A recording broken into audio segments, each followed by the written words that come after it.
Hi everyone, it's Tarrant. And Stella from Meeple University on the Dice Tower. Thanks for joining us. Today we'll be teaching you how to play Llamageddon, game designed by Zoltan Jury and published by Panic Room. Let's get to it. An asteroid is hurtling towards the llama planet of Fluffrica, and the alpacalypse is nearly here. It's time to abandon planet, and it's up to you to convince your fellow llama players that your llamas are the most useful and deserve to be in the limited spaces of the spacecraft. The game ends when the rocket is full and the llamas on board escape to safety, leaving the rest to perish. And the player who wrangles the most points of their llamas on board will win the game. But be warned, all llamas have hidden secrets. To set up, lay out the rocket ship of appropriate size for 3 players, 4 players, 5 players, or 6 players.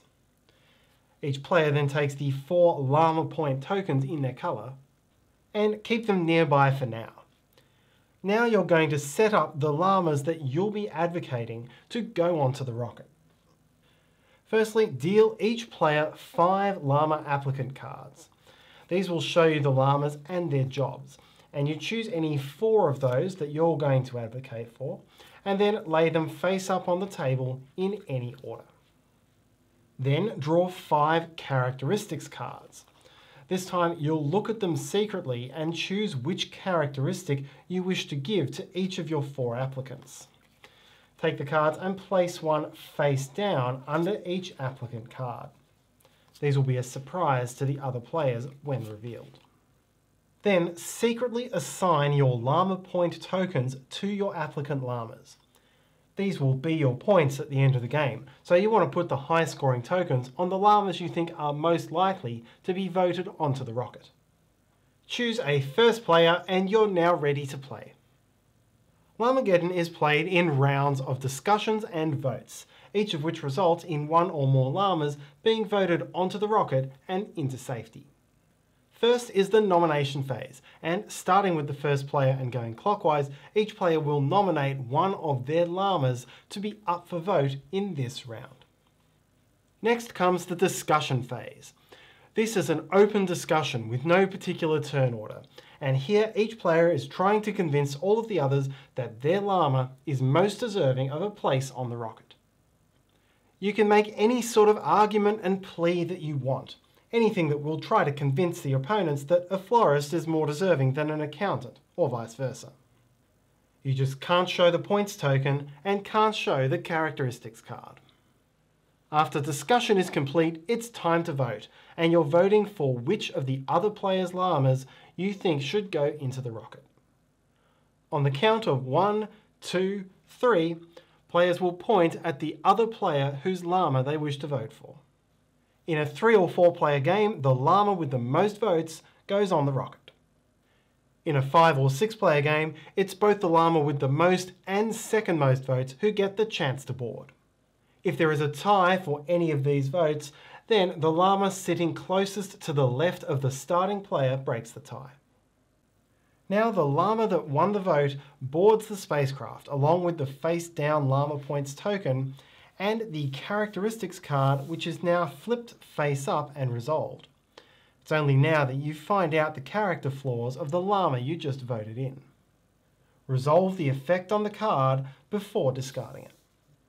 If you're playing with 5 or 6 players and there is still room left in the ship, then board the llama that came second and resolve its characteristics card in exactly the same way. Give the starting player token to the player whose llama won that vote, and return any llamas who lost the last vote back into their lineups. They can be nominated again on subsequent rounds. You'll now move on to the next round, starting with the new start player. The game ends once all slots on the rocket are filled. Players now reveal all of the llama points tokens on all boarded llamas. Add up all of your tokens and the player with the highest score wins. If tied, whoever has the most llamas on board wins. If still tied, whoever has the single highest scoring llama wins. And if still tied, whosever idea it was to play Llamageddon breaks the tie. To really get into the spirit of Llamageddon, you can choose to play the game with the optional speech rules. Firstly, remember that you are llamas. You are playing on the planet of Fluffrica, which is occupied only by llamas and not by people.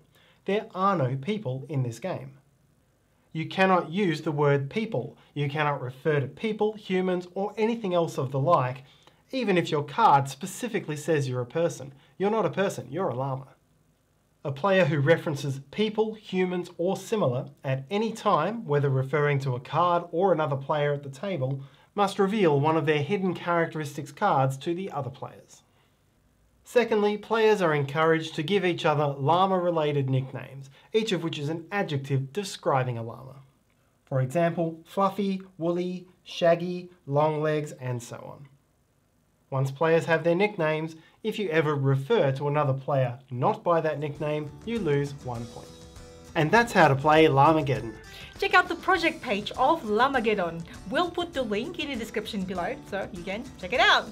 If you find this video useful, please help us by hitting that like button and subscribe to the Dice Tower if you haven't already done so. And if you have any questions, comments, or feedback, please leave that in the comment section below. Thanks for watching and see you next time.